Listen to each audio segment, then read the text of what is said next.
사람은 누구 할 것 없이 나는 이만하면 풍족하고 이만하면 만족하다 라고 말하는 사람은 아직 저는 만나보지 못했습니다. 제가 볼 때는 저 사람 모든 걸 다 가졌다.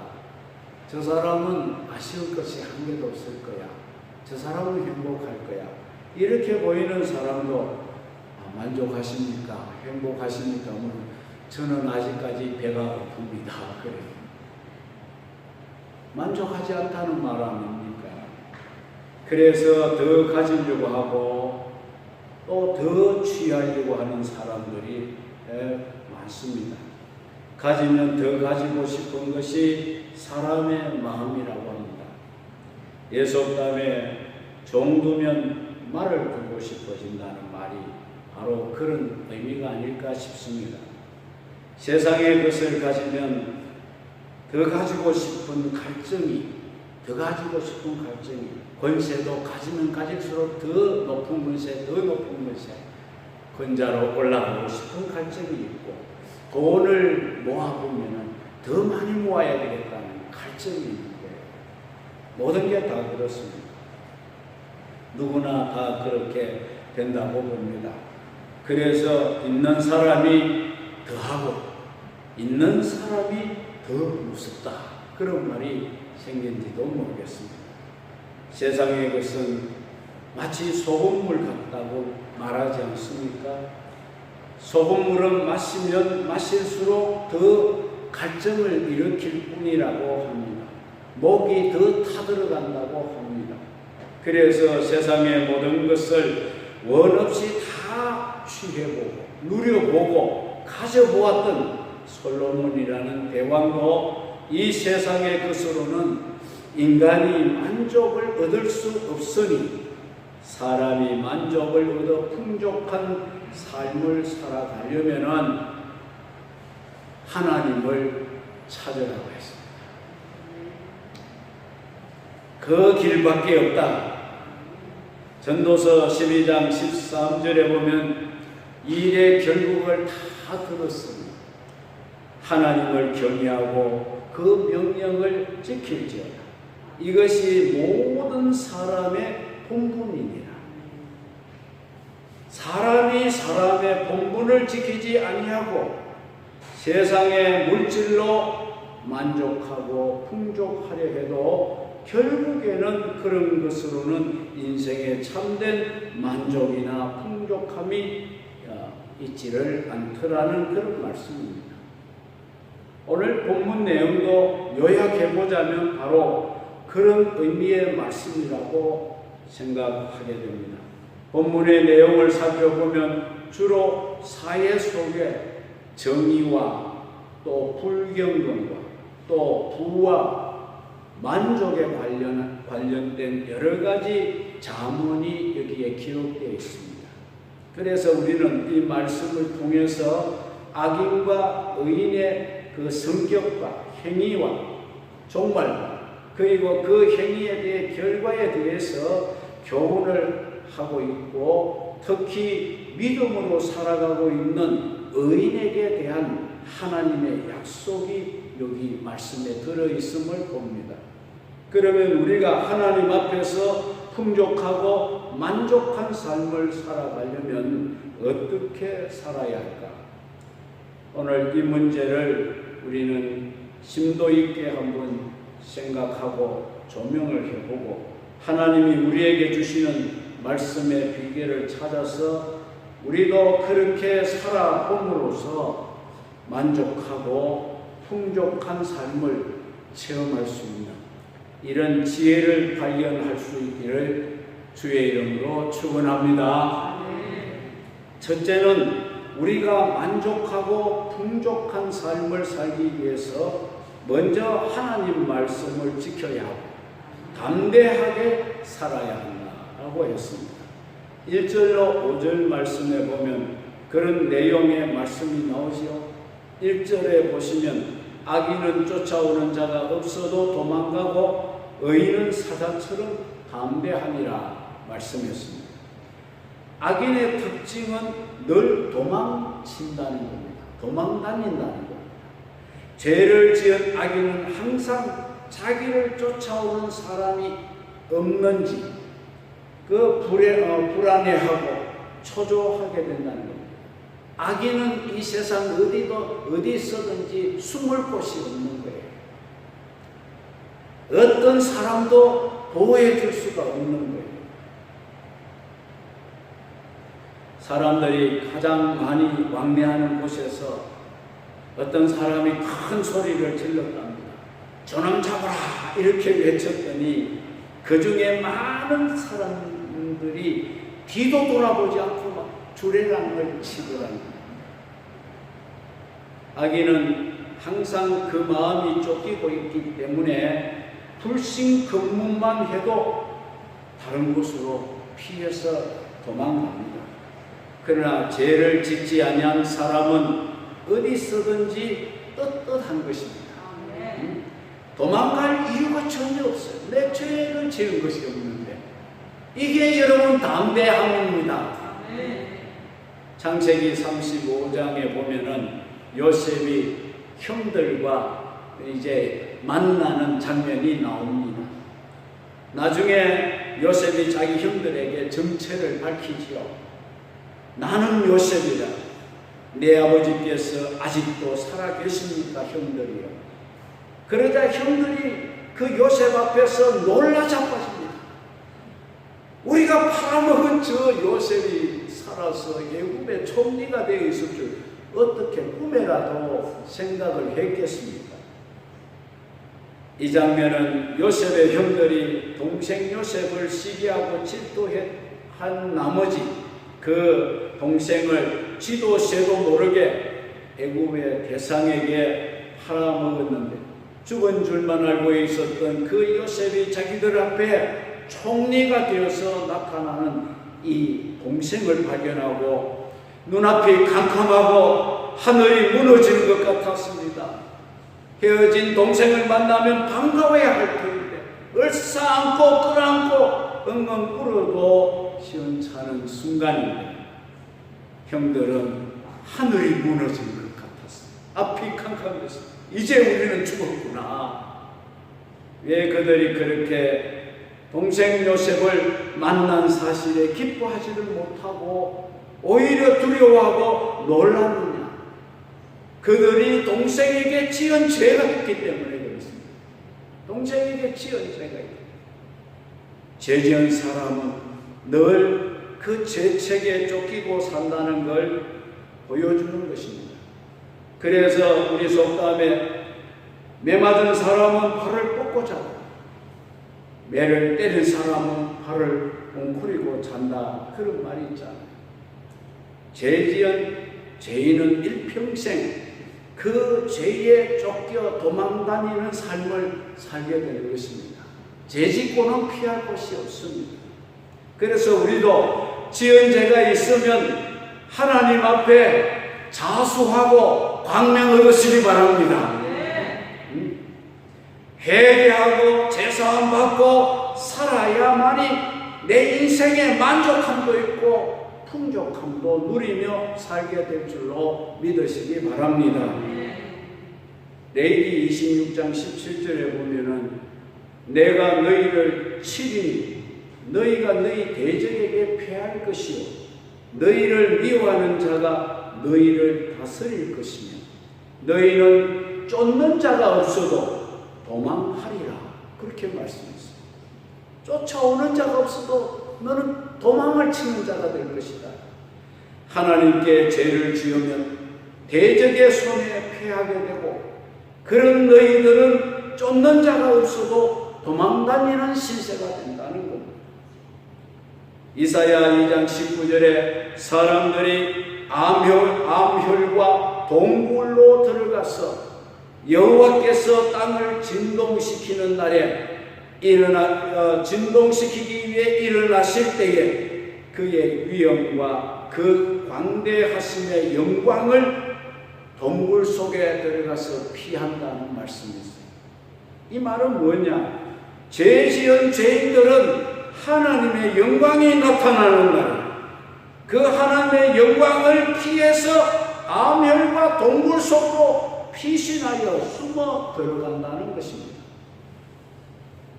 예수님 재림하실 때 죄인들 곧 믿지 않는 악한 자들은 사나 바위야 나를 가려다오, 보좌에 앉으신 그 얼굴에서 나를 가려달라 아우성친다고 했습니다. 오늘 저와 여러분들은 예수님이 영광의 재림에 오시는 날, 주여 제가 여기 있습니다, 주님 앞에 떳떳이 나설 수 있는 여러분이 되시기를 주의 이름으로 축원합니다. 이렇게 악인들은 끝까지 쫓겨다니다가 마지막 가는 곳이 어디입니까? 지옥으로 가는 겁니다. 하지만 의인은 뭐라고 했습니까? 사자같이 담대하다 이렇게 말씀했어요. 사자는 보통 백수의 왕이라고 하지 않습니까? 사자는 두려움이 없는 짐승입니다. 천적이 없는 동물이 아닙니까? 사자 앞에는 모든 짐승이 다 뜹니다. 두려워합니다. 이것은 오늘 우리 사람으로 치자면 내적인 심리 상태와 같은 것입니다. 초원의 다른 동물들은 풀을 뜯으면서도 편하게 풀을 뜯지 못합니다. 언제 어디서 사자의 공격이 있을지 모르기 때문에 그들 나름대로의 안테나를 높이 세우고 사자의 공격을 경계하면서 물을 마시고 풀을 뜯는 것입니다. 그러나 사자는 전혀 경계심이라는 것은 없습니다. 배가 고프면 사냥해서 배불리 먹고, 자고 싶으면 이거 밤낮 가리지 않고 어디서든지 이제 앞다리 뒷다리를 다 들고 마음껏 잠을 잡니다. 그 어떤 짐승도 잠자고 있는 사자를 공격하지 않습니다. 이와 같은 것을 의인의 내적 심리 상태로 여기 표현을 하는 것입니다. 성경에 이렇게 의인은 악인을 대적해서 하나님의 율법을 철저하게 지켜야 하는 것입니다. 이런 사람의 마음은 항상 사자같이 담대하게 될 줄로 믿습니다. 신명기 33장 20절로 21절에 보니까 갓은 암사자같이 엎드리고 팔과 정수리를 찢는도다, 그런 말씀이 있습니다. 의인은 암사자와 같이 원수의 팔과 머리를 찢어버린다고 했습니다. 지도자는 이렇게 악인에 대해서 담대해야 한다는 겁니다. 지도자의 담력은 어디서 나옵니까? 법에서 나오는 것입니다. 법에서. 법을 바로 지키고 법을 바로 집행하는 지도자는 사자같이 담대한 것입니다. 악인들을 두려워하지 않습니다. 하나님의 백성도 하나님의 법을 온전히 잘 지킬 때에 강하고 담대함이 거기서 나오게 될 줄로 믿습니다. 2절에 보면 나라는 죄가 있으면 주관자가 많아져 명철과 지식 있는 사람으로 말미암아 장구하게 되느니라. 여러분, 나라에 죄가 많으면, 그 나라에 그 국가 안에 죄가 많으면 주관자가 많이 나와서 자기가 나라를 다스리겠다고 하는 사람들이 많이 나온다 그 말이에요. 그러나 나라를 지도할 사람은 명철과 지식 있는 사람이 나라를 다스려야 합니다. 죄가 많은 사람이 나라를 다스린다거나 주관하게 되면은 그 나라는 더 많은 죄가 넘치게 될 것이고 악이 창궐하게 될 줄 압니다. 명철과 지혜가 있는 사람이 나라를 다스리게 되면 그 나라는 장구하리라. 믿습니까? 국가의 지도자가 되고자 나서는 사람들이 말이죠. 정과 기록을 줄줄 달고 있으면 그런 사람이 어떻게 나라를 바르게 다스리고 주관하고 백성을 인도할 수 있겠습니까, 여러분?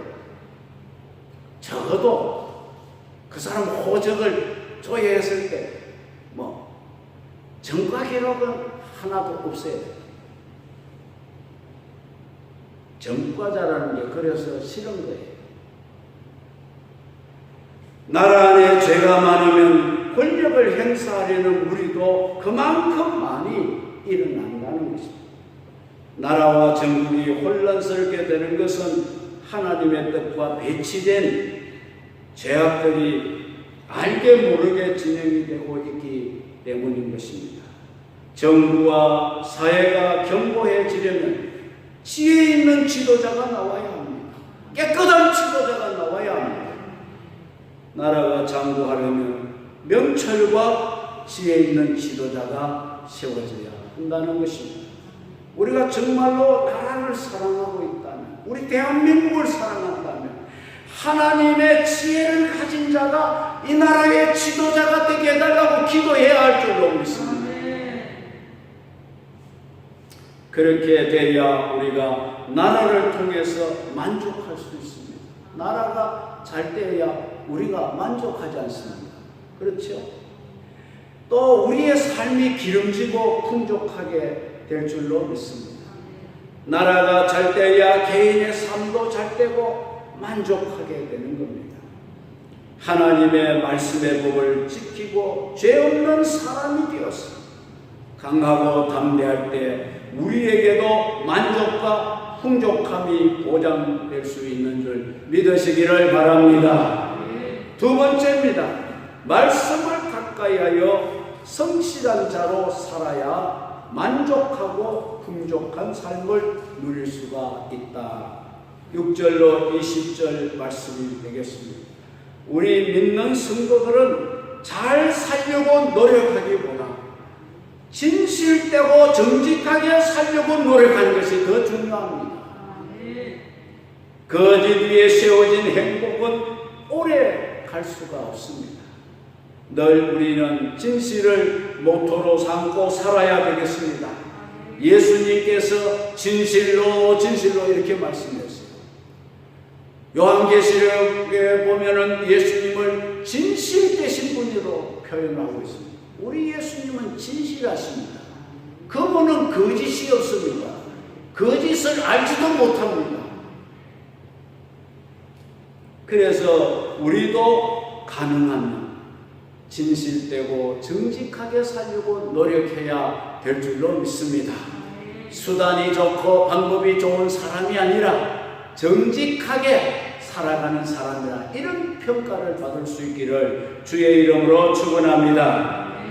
거짓 위에 세워진 행복은 오래 갈 수 없습니다. 여러분.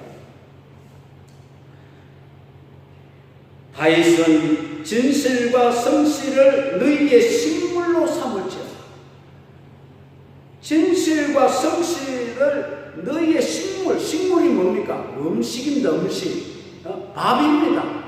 성실과 진실을 너희의 밥으로 삼고 그걸 밥 먹듯이 하라는 거예요.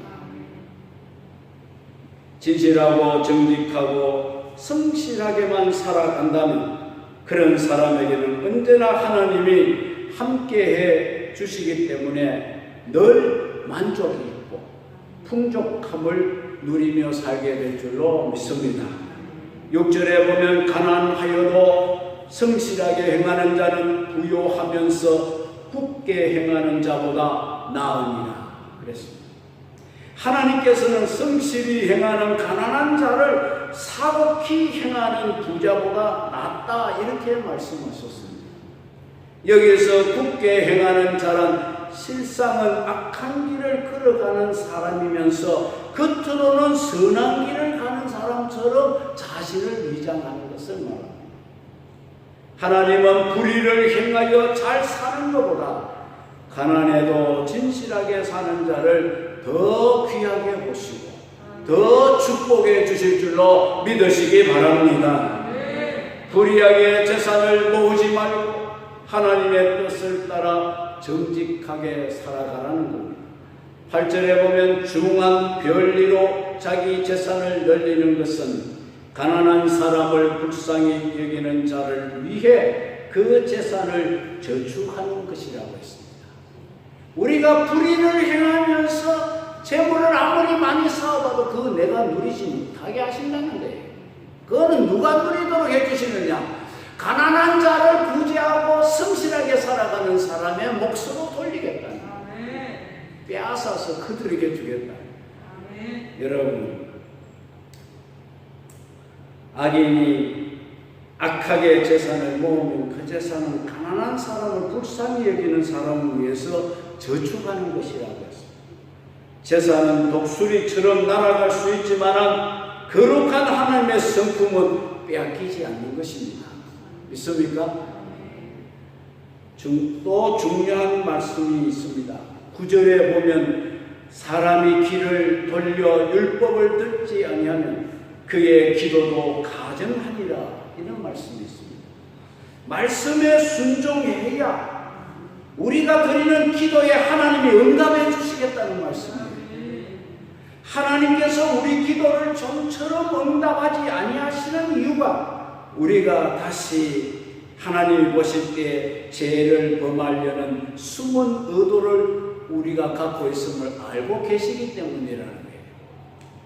시편 66편 18절에 내가 너희 마음에 죄악을 품었더라면 내가 나의 마음에 죄악을 품었더라면 주께서 듣지 아니하시리라.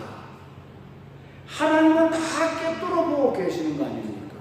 다 알고 계시는 거 아닙니까? 우리가 막 기도하면서도 이 기도 응답되면 내가 또 다시 이렇게 하겠다. 하나님 그거 다 알고 계십니다.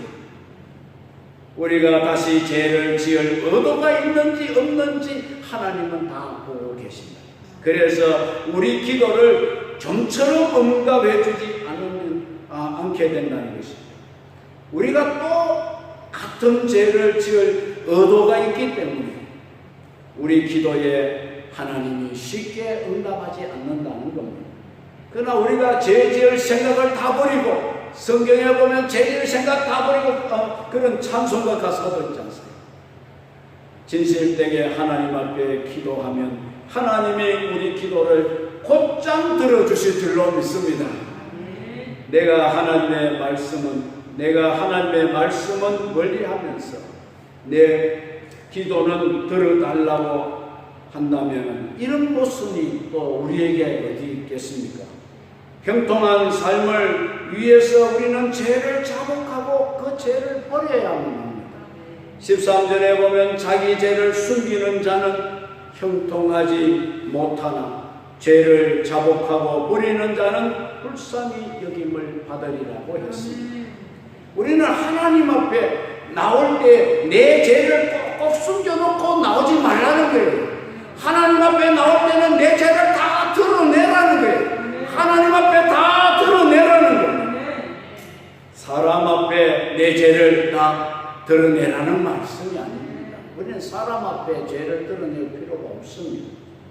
이단 중에 어떤 이단들은 사람 앞에 다 일일이 고백하라 해서 교회를 완전히 발칵 뒤집어 놓은 그런 사례들이 있지 않습니까? 그렇잖아요. 하나님 앞에 우리의 죄를 고백하고 드러내면 되는 것입니다.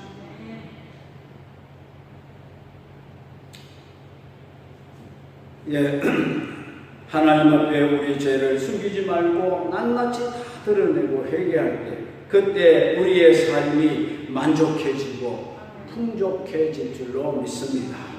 우리가 진실되게 우리 죄를 인정하고 자복한 후에 우리가 철저히 회개하면 하나님이 형통하게 되는 복을 우리에게 주신다고 했습니다. 시편 32편 2절에 마음에 간사함이 없고 여호와께 정죄당하지 아니하는 자는 복이 있도다. 복이 뭡니까? 하나님 앞에 정죄당하지 않는 자가 복이 있는 자라고. 요한일서 1장 9절에 만일 우리가 우리 죄를 자백하면은 그는 미쁘시고 의로우사 우리 죄를 사하시고 우리를 모든 불의에서 깨끗게 하실 것이라.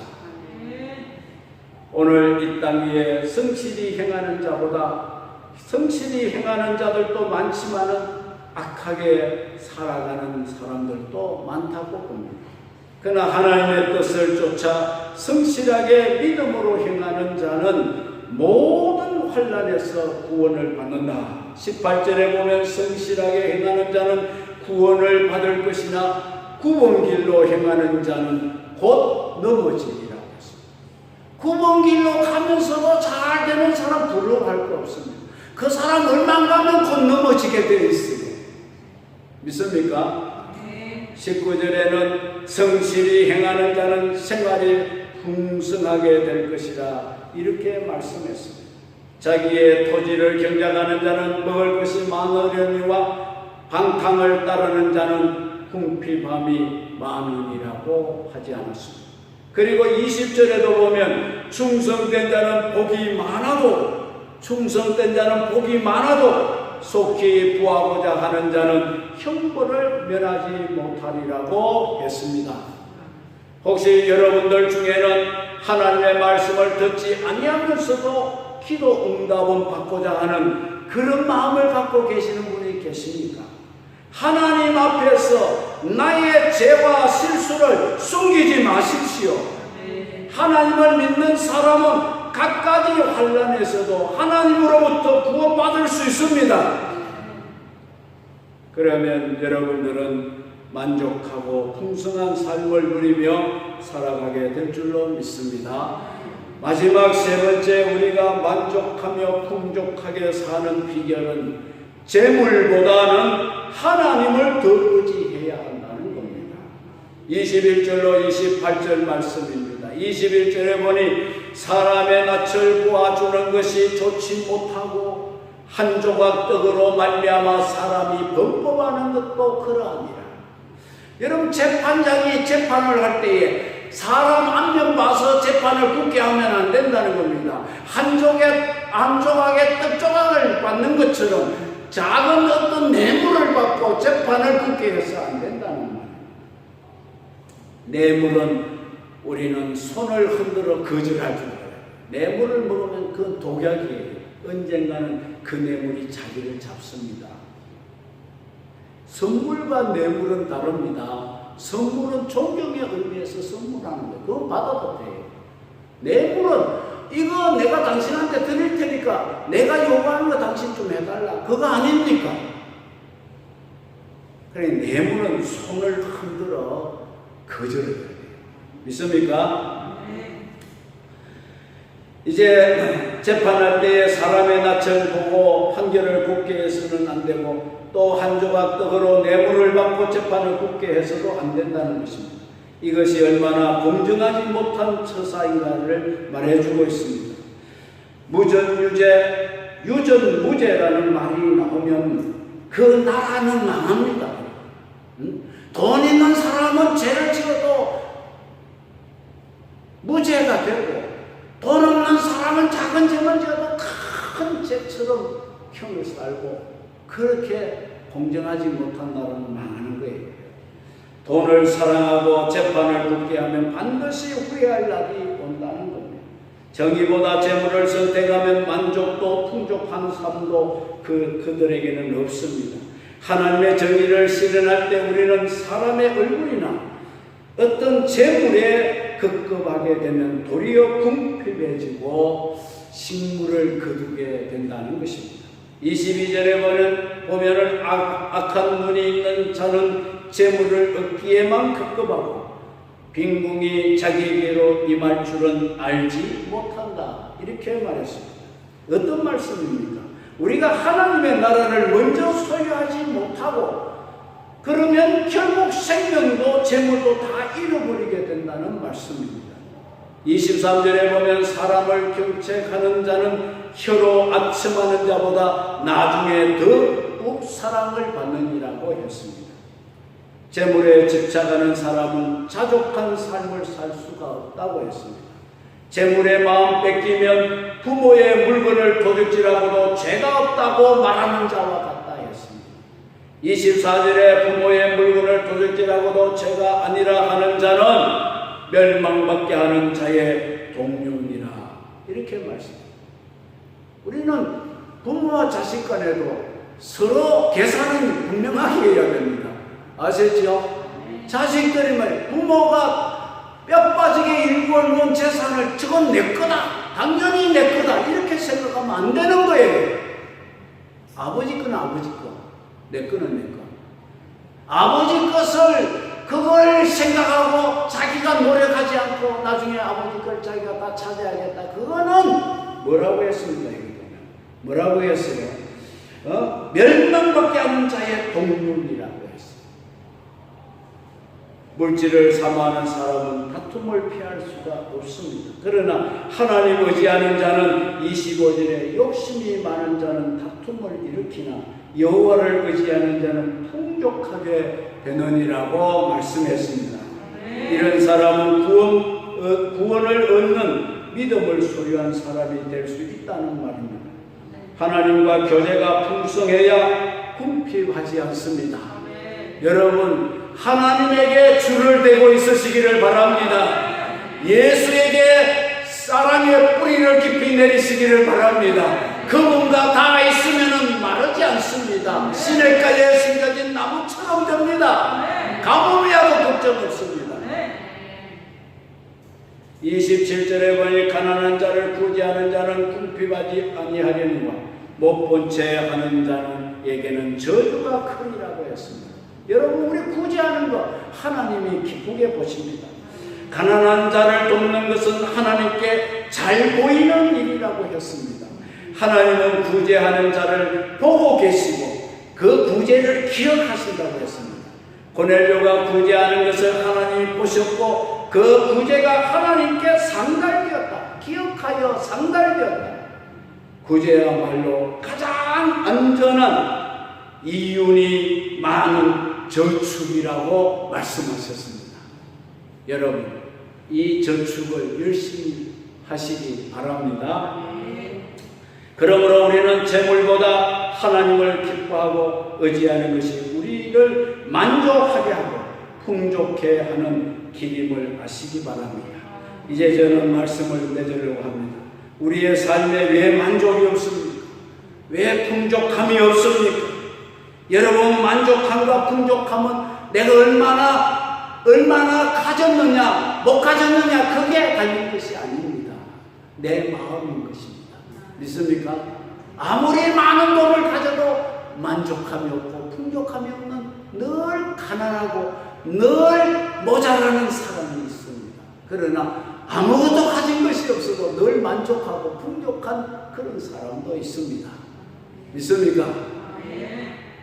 물질을 많이 가졌느냐, 명예를 많이 가졌느냐, 지식을 많이 가졌느냐, 권세를 많이 가졌느냐, 이게 아니라 그 이유는 우리가 하나님 말씀대로 지키지 아니하고 악을 행하여 죄를 짓고 비겁하게 도망치고 담대하게 살지 못했기 때문이라는 것입니다. 하나님 말씀을 잘 지키면 어디 쓰든지 담대하게 됩니다. 어디 쓰든지 당당하고 꿀림이 없습니다. 어디 쓰든지 자신감이 있습니다. 그런 여러분이, 그런 만족이 여러분에게 있기를 바랍니다. 그리고 우리가 만족하고 풍족함이 없는 이유는 하나님 말씀을 가까이 하지 아니하고 성실하게 우리가 살아가지 않기 때문입니다. 마지막으로 우리가 재물보다 하나님을 더 사랑하지 못하였기 때문입니다. 이제 이와 같은 원인을 우리가 발견했으니 말씀을 잘 지키고 담대하게 살아갈 수 있기를 바랍니다. 또 말씀을 가까이 하고 날마다 성실을 식물로 삼고 살아가시기를 바랍니다. 그리고 재물보다 하나님을 더 의지하고 사랑하고 사시기를 바랍니다. 그렇게 할 때 우리들의 모든 삶에 만족이 있고 풍족함이 넘치게 될 줄 믿습니다.